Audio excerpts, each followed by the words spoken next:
Yo, aujourd'hui, si tu veux ta MX5, il va falloir mettre un plus gros budget qu'avant. MX5, bah déjà, c'est des voitures. Alors, je comprends pas parce que sur toutes les JDM, c'est celles qui ont pris. Alors, en général, toutes les JDM ont pris de la cote et elles prendront encore de la cote. C'est celle qui a fait swinguer le marché, hein. Que tu as la NA qui est conique, tu vois, avec ses phares pop-up. Tu as la NB ici qui a le meilleur châssis pour moi du rang, embrouillé par des vaches. De côte. La ANC, je connais très peu de choses de la ANC, à part que c'est pas.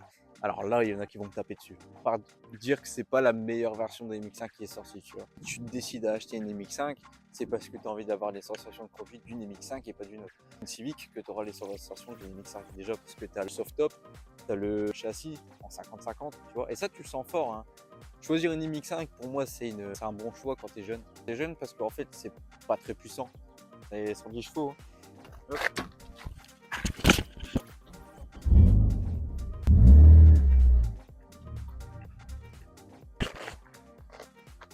J'ai oublié ce que je disais.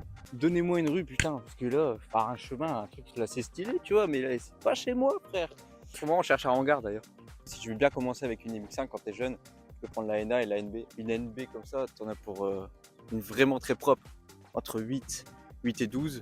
Et une NA, t'en as pour 15, tu vois. Enfin, 14-15, et ça va pas cesser d'augmenter maintenant, ça devient de plus en plus rare.